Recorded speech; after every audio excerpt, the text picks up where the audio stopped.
sendiri yaitu Fatmawati dengan NIM 20641015. Yang kedua yaitu Happy Mutiara dengan NIM 20641019. Yang ketiga Destriana yang NIM 20641009. Dengan dosen pengampu Dr. Dina Haja MPD Kons. Selamat menyaksikan. Baik, selanjutnya di sini saya Fatmawati akan menjelaskan tentang ciri-ciri belajar. Ciri-ciri belajar diantaranya yaitu yang pertama, perubahan yang terjadi secara sadar. Berarti individu yang belajar menyadari terjadinya perubahan itu atau sekurang-kurangnya individu merasakan telah terjadi adanya perubahan dalam dirinya. Yang selanjutnya yaitu perubahan dalam belajar bersifat fungsional. Nah, misalnya nih seperti seorang mahasiswa Fakultas Pendidikan sedang mempelajari mata kuliah teori pembelajaran. Nah, maka suatu saat materi tadi akan berguna untuk kebutuhannya menjadi seorang guru dalam masa kedepannya. Yang ketiga yaitu perubahan dalam belajar bersifat positif dan aktif. Misalnya seperti seorang guru yang sedang belajar mengenai sejumlah tipe cara anak belajar. Sesudah ia belajar, ia paham bahwa setiap anak tersebut mempunyai cara belajar yang berbeda-beda. Jadi kesimpulannya yaitu dia akan selalu memakai metode yang menyesuaikan pada kondisi siswa dalam belajar. Yang keempat yaitu perubahan belajar bukan bersifat sementara. Maksudnya yaitu perubahan yang terjadi karena proses belajar yaitu bersifat menatap atau permanen. Ini berarti bahwa tingkah laku yang terjadi setelah belajar akan bersifat menetap. Misalnya nih, seperti seorang mahasiswa yang belajar mengenai komputer, lalu ia dapat mengoperasikan komputer, kemampuannya tersebut selanjutnya bertahan dalam jangka waktu yang lama. Yang selanjutnya yaitu perubahan dalam belajar bertujuan dan terarah.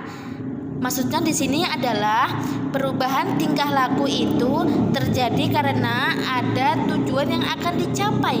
Perubahan belajar terarah pada perubahan tingkah laku yang benar-benar disadari. Misalnya seperti seorang yang belajar bermain catur. Ia memiliki tujuan supaya mahir dalam bermain catur atau memiliki pola berpikir dalam kehidupannya yang cerdas. Yang selanjutnya itu perubahan mencakup seluruh aspek tingkah laku. Maksudnya yaitu bahwa hasil belajar akan mempengaruhi perubahan secara menyeluruh bagi individu. Sekian dari saya. Materi selanjutnya akan dijelaskan oleh rekan saya yaitu Destriana dan Happy Mutiara. Gaya atau tipe-tipe belajar. Gaya atau tipe-tipe belajar yaitu tipe belajar visual. Bagi siswa yang bertipe belajar visual, yaitu memegang peranan penting adalah mata atau penglihatan visual. Dalam hal ini, metode pengajaran yang digunakan guru sebaiknya lebih banyak pada peraga media ajar mereka ke objek-objek yang berkaitan dengan pelajaran tersebut atau dengan cara menunjukkan alat peraga langsung pada siswa atau penggambaran di papan tulis. Ciri-ciri tipe belajar visual: bicara agak cepat, mementingkan penampilan daripada pakaian atau prestasi, tidak mudah terganggu oleh keributan, mengingat yang dilihat daripada yang didengar, lebih suka membaca daripada dibacakan, pembaca cepat dan takut, seringkali mengetahui apa yang harus dikatakan tapi tidak pandai memiliki kata-kata, lebih suka melakukan demonstrasi daripada pidato, lebih suka musik daripada seni, mempunyai masalah untuk mengingat instruksi verbal kecuali jika ditulis, dan seringkali minta bantuan orang untuk mengulanginya. Mengingat dengan asosiasi visual. Tipe belajar auditif. Siswa yang bertipe auditif mengadakan kesuksesan belajar melalui telinga alat pendengarannya. Untuk itu maka guru sebaiknya harus memperhatikan siswa hingga ke alat pendengarannya, karena akan sia-sia guru yang mendengarkan kepada siswa tuli walaupun guru tersebut mendengarkan dengan lantas, jelas, dan dengan intonasi yang tepat. Ciri-ciri tipe belajar auditif: saat bekerja suka bicara kepada diri sendiri, penampilan rapi, mudah terganggu oleh keributan, belajar dengan mendengarkan dan mengingat apa yang didiskusikan daripada yang dilihat, senang membaca dengan keras dan mendengarkan, menggerakkan bibir mereka dan mengucapkan tulisan di buku ketika membaca.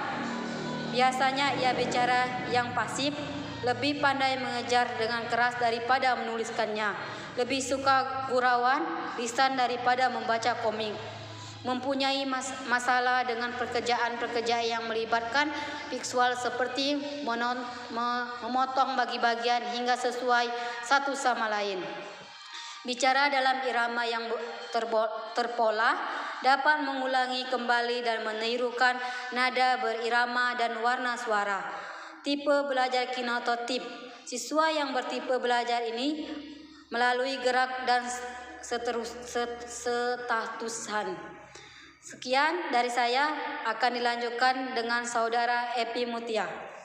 Baiklah, saya akan melanjutkan ciri-ciri tipe belajar kinestetik. Yang pertama itu berbicara perlahan, yang kedua penampilan rapi, yang ketiga tidak terlalu mudah terganggu dengan situasi keributan, yang keempat belajar melalui manipulasi dan praktek, yang kelima menghafal dengan cara berjalan dan melihat, yang keenam menggunakan jari sebagai petunjuk ketika membaca, yang ketujuh merasa kesulitan untuk menulis tetapi hebat dalam bercerita, yang kedelapan menyukai buku-buku dan mereka mencerminkan aksi dengan gerakan tubuh saat membaca, yang kesembilan menyukai permainan yang menyibukkan, yang ke-10 tidak dapat mengingat geografi kecuali jika mereka memang pernah berada di tempat itu.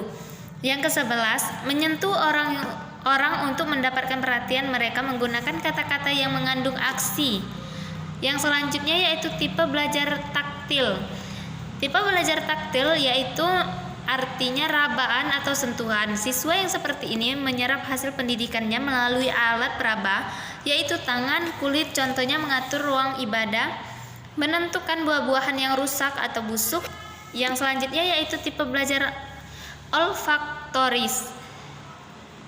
Keberhasilan siswa yang tipe belajar olfaktoris tergantung pada alat indera penciuman. Tipe siswa ini akan sangat cepat menyukai dirinya dengan suasana bau lingkungan. Sesuai tipe ini akan cocok bila bekerja di laboratorium. Yang selanjutnya yaitu tipe belajar gustatif.